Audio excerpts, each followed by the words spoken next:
Dans les collines de Provence, une seule phrase a suffi pour que Jean-Pierre sacrifie tout. Pour laver son honneur, il a dompté ce monstre rouge, ignorant que ce pacte avec l'acier dévorerait 7 ans de sa vie et le cœur de son fils. Voici le prix tragique de l'orgueil. Sous le ciel immuable du Luberon, là où le calcaire des monts semble absorber la lumière pour mieux la restituer au crépuscule, le village de Gordes s'éveillait en ce mois de juin 1977. À la coopérative agricole, l'air était saturé d'une odeur mêlée de poussière de craie et d'huile de moteur chaude. Jean-Pierre se tenait immobile, les mains calleuses posées sur le capot de son Someca 750. La robe orange de la machine, bien que ternie par les années et les baisers brûlants du soleil de Provence, portait encore les stigmates d'une noblesse paysanne. C'était un compagnon de labeur, une bête de somme dont le moteur chantait la persévérance à chaque coup de piston. Pour Jean-Pierre, ce tracteur n'était pas un simple outil, mais un témoin de pierre et d'acier de l'histoire de son domaine. Les anciens du village, assis sur les bancs de pierre à l'ombre des platanes séculaires, observaient le balai des remorques avec cette sagesse silencieuse qui n'appartient qu'à ceux qui ont vu passer les saisons et les modes. Ils connaissaient la valeur de chaque geste, la précision de chaque sillon tracé dans la terre aride. Pour eux, le Someca de Jean-Pierre était le symbole d'une agriculture de patience, un héritage de sueur et de respect pour le patrimoine foncier. Soudain, la quiétude de la place fut brisée par un grondement sourd, profond, presque arrogant, qui monta de la vallée comme un orage d'été. Édouard fit son entrée. Il ne conduisait pas une machine, il menait une démonstration de puissance. Derrière lui, un convoi de tracteurs neufs, des colosses importés aux carrosseries rutilantes et aux pneus démesurés, étincelait sous le zénith. C'était la modernité brutale, celle qui promettait d'effacer les frontières et de dompter les collines par la seule force du fer et du capital. Édouard, l'homme des plaines, celui qui voyait la terre comme une équation comptable, sauta de sa cabine pressurisée avec une aisance calculée. Il s'approcha du groupe de Jean-Pierre, le regard brillant d'une assurance qui confinait à la morgue.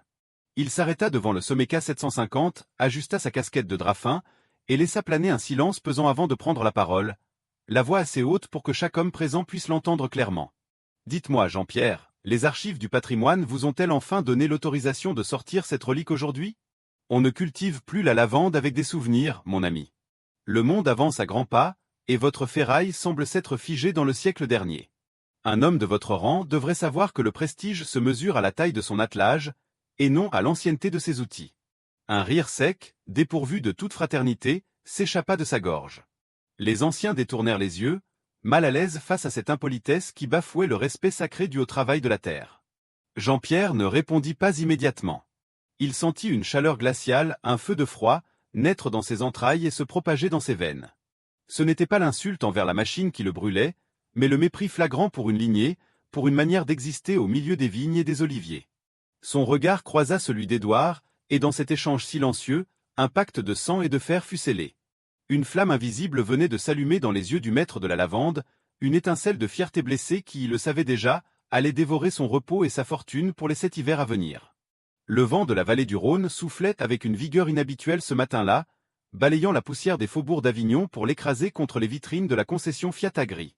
Jean-Pierre franchit le seuil de cet antre de fer avec la détermination d'un homme qui a cessé de consulter sa raison.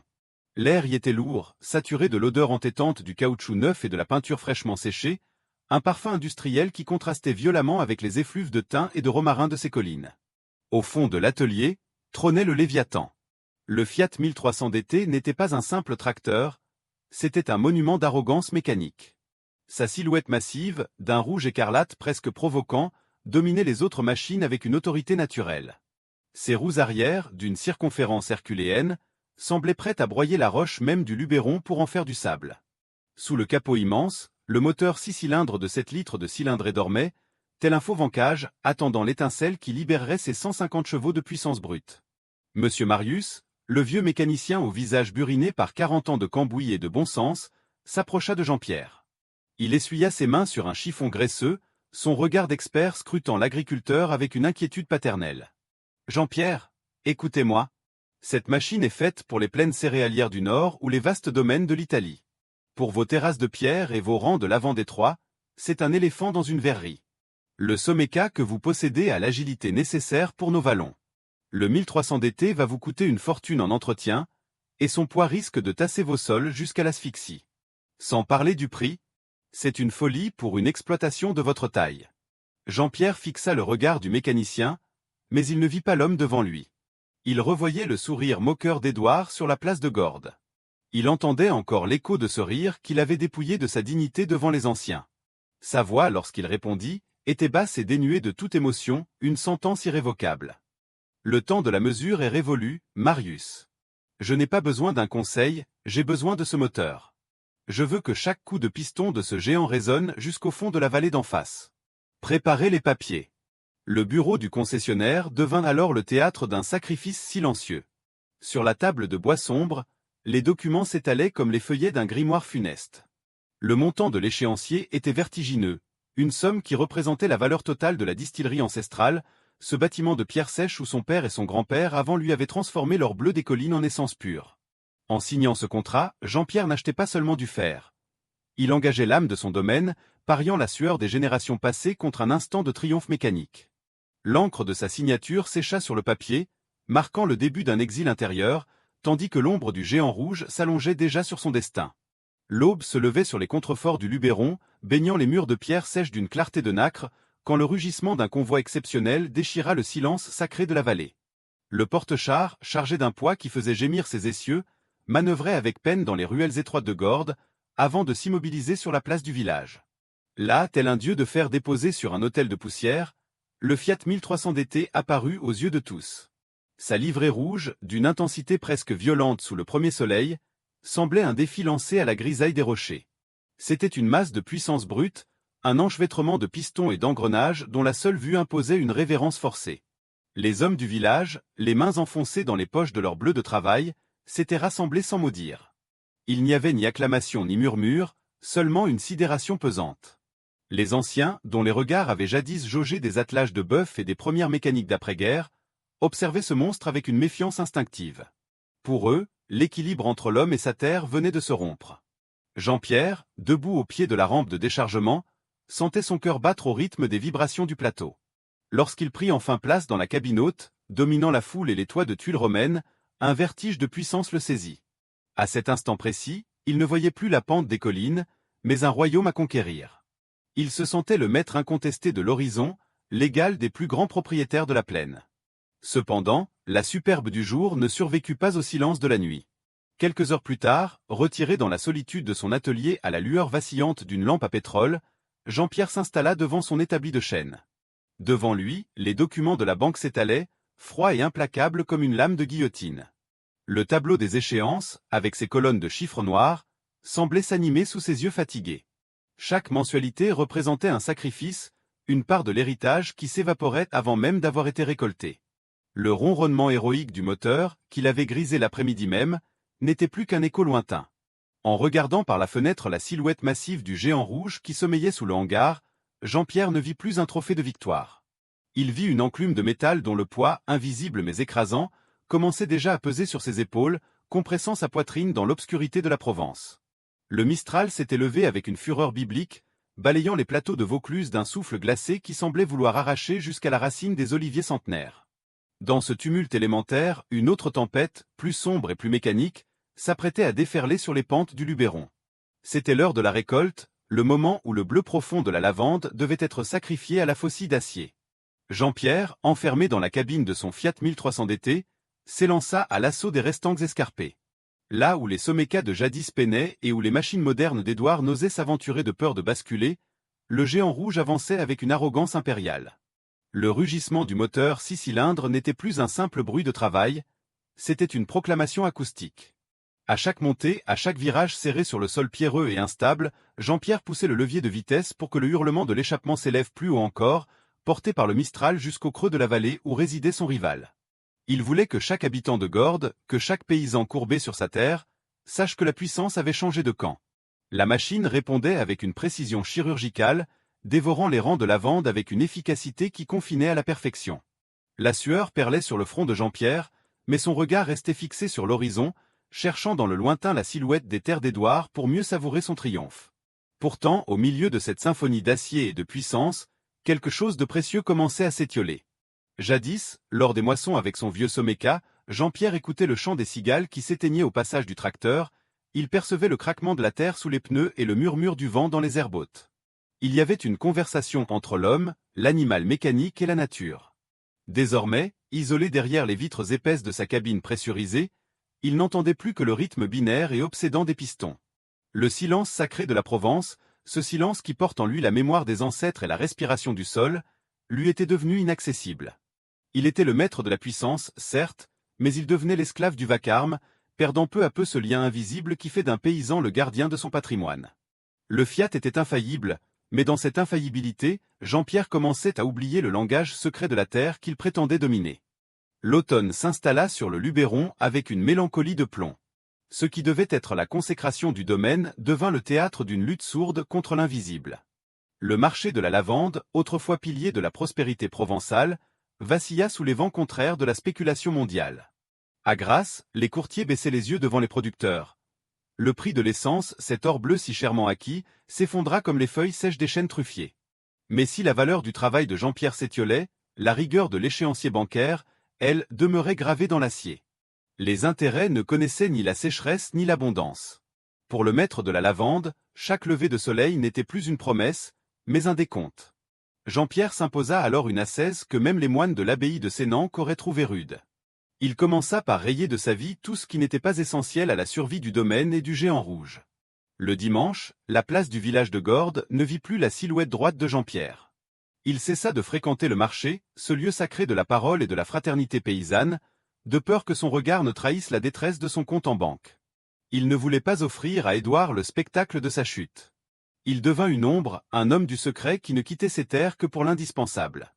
Dans la solitude de son atelier, les nuits devinrent de longs oraisons mécaniques. Pour économiser les frais d'un mécanicien professionnel, Jean-Pierre s'improvisa chirurgien du fer. Sous la lueur vacillante d'une bougie, dont la flamme dansait au rythme du Mistral s'engouffrant sous les tuiles, il démontait et nettoyait les filtres, vérifiait les injecteurs et graissait les articulations massives du Fiat 1300 DT. Ses mains, autrefois parfumées par la fleur, étaient désormais marquées par le cambouis et les griffures du métal froid. La lumière de la chandelle projetait sur les murs de pierre des ombres démesurées, transformant le tracteur en une idole antique réclamant sans cesse de nouveaux sacrifices. Dans ce face-à-face nocturne, Jean-Pierre ne ressentait plus l'ivresse de la puissance, mais la lourdeur de la responsabilité. Il réparait son propre piège, polissant les chaînes qui le liaient à sa terre. Il n'était plus le fier propriétaire d'une merveille technologique, il était devenu le fantôme d'un patrimoine qui s'épuisait à nourrir une machine trop grande pour son destin. Le silence des collines n'était plus rompu que par le cliquetis de ses clés anglaises, écho solitaire d'une dignité qui refusait de s'avouer vaincue. L'ombre de la colline s'étirait sur les terres du domaine, mais pour Mathias, le fils de Jean-Pierre, la véritable obscurité ne venait pas du crépuscule. Elle émanait de la silhouette de son père, dont la stature, autrefois semblable à celle d'un chêne indomptable, semblait s'être voûtée sous un joug invisible. À 15 ans, l'adolescent possédait cette clairvoyance silencieuse des enfants de la terre. Il n'avait pas besoin de mots pour comprendre que l'ordre du monde s'était rompu. Mathias se tenait souvent à la lisière du champ, observant le Fiat 1300 DT qui dévorait les rangs de lavande. Jadis, le compagnonnage du sillon était une fête.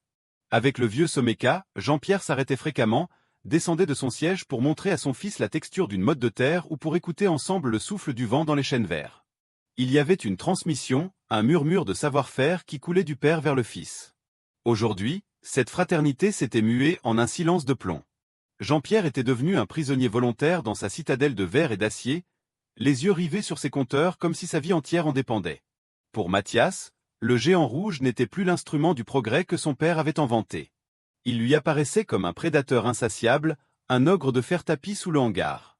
Il voyait comment la machine se nourrissait de la substance même de son père. Elle dévorait son sommeil, creusait ses joues et éteignait l'étincelle de fierté qui habitait autrefois son regard. Chaque vrombissement du moteur 6 cylindres sonnait comme une menace, un rappel constant de la dette qui s'insinuait dans chaque recoin de la maison, asséchant la joie et la spontanéité des repas autrefois animés. Le soir, lorsque Jean-Pierre rentrait, les mains tremblantes de fatigue et l'esprit encore embrumé par le vacarme mécanique, Mathias cherchait en vain l'homme qui lui contait l'histoire de leurs ancêtres. Il ne trouvait qu'un soldat épuisé par une guerre qu'il s'était lui-même imposée. Le fils comprenait alors la terrible vérité. Le prestige que son père avait voulu acheter pour impressionner le village n'était qu'un mirage. Dans cette quête de puissance, la transmission du patrimoine ne se faisait plus par l'amour de la terre, mais par le fardeau de la nécessité.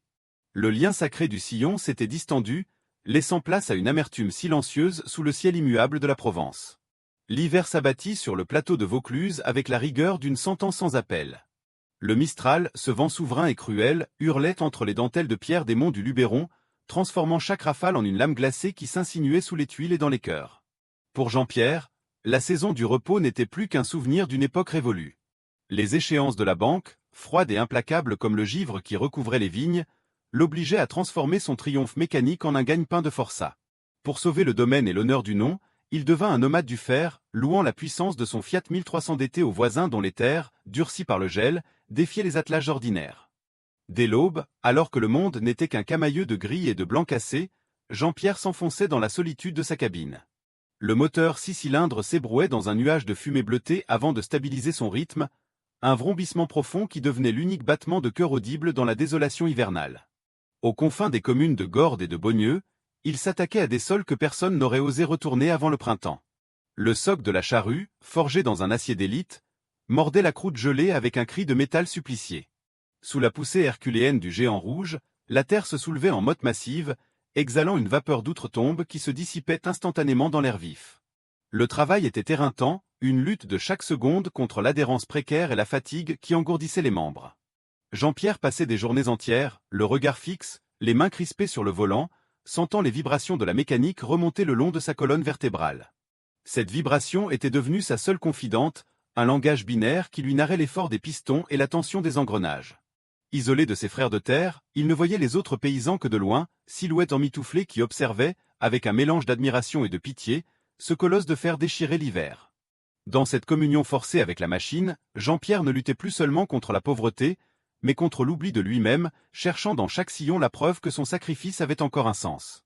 Chaque hectare retourné était une pièce d'argent jetée dans le gouffre de la dette, un pas de plus dans une solitude que seul le rugissement du moteur semblait pouvoir combler. Le printemps revint sur le Luberon, non pas avec la douceur des poètes, mais avec l'implacable exigence du calendrier agricole. Ce fut une saison de contrastes violents, où le destin décida de confronter deux visions du monde sur l'autel de la fiabilité. D'un côté, le domaine d'Édouard s'était transformé en un cimetière de technologies prématurées. Ces nouvelles acquisitions, ces géants importés truffés de capteurs et de circuits électriques encore expérimentaux, succombaient les uns après les autres aux caprices de l'humidité printanière. On voyait depuis la route ces machines immobilisées en bout de champ, capots ouverts, attendant des techniciens venus de la ville avec des mallettes de diagnostic inutiles face à la terre de Provence. De l'autre côté, le Fiat 1300 DT de Jean-Pierre trônait comme une idole de fer invincible. Là où l'électronique d'Édouard trahissait, la mécanique pure du géant rouge triomphait. Pas un boulon ne bronchait, pas un engrenage ne faiblissait. Le 6 cylindres, nourri de la sueur et de l'entretien maniaque de Jean-Pierre, chantait une ode à la puissance brute. Les villageois, autrefois moqueurs, observaient désormais avec une révérence silencieuse cette bête de somme qui ne connaissait pas la défaite. Jean-Pierre avait gagné. La bataille de la fiabilité était terminée, et son honneur, pensait-il, était restauré aux yeux des anciens de Gordes. Pourtant, ce triomphe n'avait pas le goût du miel, mais celui de la cendre froide. Un soir, alors que le soleil déclinait derrière les dentelles de Montmirail, Jean-Pierre descendit de sa cabine, les muscles endoloris et le visage noirci par la poussière. Il vit Mathias, son fils, qui l'attendait près du puits, une clé à molette à la main, l'air grave et lointain. Le garçon ne dit rien, mais son regard portait une tristesse qui transperça l'armure de fierté de son père. Jean-Pierre voulut lui parler, lui dire que tout cela était pour lui, pour leur nom, pour ce patrimoine qu'il sauvait par la force du fer. Mais les mots restèrent prisonniers de sa gorge. Il réalisa, avec l'effroi d'un homme qui s'éveille d'un long cauchemar, que cela faisait des mois qu'il n'avait pas adressé une parole de tendresse à son propre sang. Il avait parlé au moteur, il avait écouté la transmission, il avait chuchoté à la terre, mais il avait oublié le langage du cœur. Son fils était devenu un étranger, un témoin muet du sacrifice d'un homme qui, en voulant dominer son rival par une machine, s'était laissé dévorer par son propre orgueil. La victoire mécanique était totale, mais la défaite humaine était absolue. Sous le ciel étoilé de Provence, l'idole de fer semblait soudain ricaner dans l'ombre du hangar. Le crépuscule d'octobre drapait Gordes d'une étoffe de pourpre et d'or, tandis que le silence, ce vieux compagnon des collines, reprenait ses droits sur la place de la Fontaine. Jean-Pierre s'appuyait contre le rebord de pierre moussue, sentant la fraîcheur de l'eau filtrée à travers la fatigue de ses os. C'est là que le destin, dans sa lassitude tranquille, plaça Édouard sur son chemin. L'homme qui s'avançait n'avait plus l'éclat de sa jeunesse triomphante. Ses épaules semblaient porter un fardeau invisible, semblable à celui qui avait courbé Jean-Pierre pendant tant d'hiver. Leurs regards se croisèrent, mais la foudre de jadis avait fait place à une clarté limpide, pareille à l'eau qui coulait du masque de pierre de la fontaine. Édouard s'arrêta, retira son chapeau de feutre, et posa un regard chargé de regret sur les mains de Jean-Pierre, ses mains qui avaient tant lutté pour le prestige du fer. Jean-Pierre, dit-il, la voix assourdie par le poids des années, je vous ai regardé toutes ces années, esclave de cette machine rouge. J'ai vu votre fils s'éloigner, votre visage s'éteindre, et je n'ai rien dit. Ce jour-là, à la coopérative, ce n'était pas votre Soméca que je méprisais. C'était ma propre peur. Je voyais en vous une force que je n'avais pas, une racine que mon argent ne pouvait acheter. Je vous ai insulté pour ne pas avoir à admettre que j'étais terrifié par ce monde nouveau que je prétendais dominer. Mon mépris n'était qu'un bouclier contre ma propre fragilité. Le silence qui suivit fut plus vaste que la vallée. Jean-Pierre sentit le souffle du Mistral, mais cette fois, il ne portait plus le vacarme du 6 cylindres. Il portait la vérité. Tout ce labeur, toute cette solitude, ces nuits à la chandelle et ces silences avec Mathias, tout cela n'était que l'écho d'une parole née de la détresse d'un autre. La victoire qu'il avait chassée n'était qu'une chimère, un miroir aux alouettes. À cet instant, devant la fontaine immuable, Jean-Pierre ne vit plus en Édouard un rival, mais un frère d'infortune, deux hommes égarés dans le labyrinthe de l'orgueil paysan. La clarté était là, cruelle et rédemptrice. Il n'y avait jamais eu de bataille, seulement deux solitudes se heurtant dans le vent de Provence.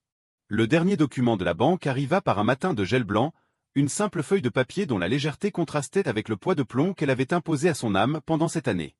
Le solde était à 0. La dette était éteinte, mais l'homme, lui, portait encore les cicatrices invisibles de cette guerre contre l'ombre d'un rival. Jean-Pierre se rendit sous le hangar où reposait le Fiat 1300 d'été. Le géant rouge n'était plus cette idole rutilante qui avait autrefois fait frémir les pavés de Gordes. Sa robe pourpre était désormais délavée par le sel du Mistral et marquée par les griffures des chênes verts. C'était un vétéran des collines, une carcasse de fer fatigué qui semblait enfin avoir trouvé son repos. Jean-Pierre posa une main apaisée sur le flanc froid de la machine. Il contemplait ce qu'il appelait désormais, dans le secret de son cœur, son chef-d'œuvre de l'orgueil. Il comprenait enfin que la puissance n'est qu'un mirage si elle n'est pas au service de la paix. Ce tracteur, pour lequel il avait sacrifié ses dimanches, son sommeil et les rires de son foyer, n'était qu'un agencement de pistons et de bielles. La véritable richesse n'avait jamais résidé dans le débit de l'échappement ou dans le prestige d'une carrosserie imposante, mais dans la profondeur du sillon et la santé du sol que ses ancêtres lui avaient confiés. Mathias apparut à l'entrée du hangar. Sans un mot, le fils s'approcha du père. Dans ce silence retrouvé, une nouvelle fraternité naissait, plus solide que n'importe quel alliage d'acier. Ils ne regardaient plus la machine. Ils regardaient ensemble l'horizon des Luberons, là où la terre attendait, patiente et éternelle. Jean-Pierre réalisa que le métier de paysan n'est pas une démonstration de force, mais un sacerdoce de l'humilité. Être le gardien du patrimoine français, c'est savoir écouter la terre parler plutôt que de chercher à la couvrir par le fracas des moteurs. L'acier finirait un jour par retourner à la poussière et à la rouille, mais le lien entre l'homme et sa parcelle, ce dialogue sacré entre le geste et le grain, demeurerait immuable. Jean-Pierre se détourna du géant rouge, laissant la clé sur le tableau de bord. Il n'avait plus rien à prouver à Édouard, ni au village, ni à lui-même. Il ramassa une poignée de terre brune, l'effrita entre ses doigts, et respira l'odeur du renouveau. Il était redevenu un simple laboureur, un serviteur du domaine, et dans ce renoncement à la gloire mécanique, il trouvait enfin la souveraineté de l'esprit. Si ce récit de terre, de fer et d'honneur a su toucher votre âme de passionné, nous vous invitons à soutenir la transmission de notre patrimoine en vous abonnant à notre chaîne. Que le respect du sillon et la sagesse de nos anciens guident vos pas. Merci de votre fidèle écoute.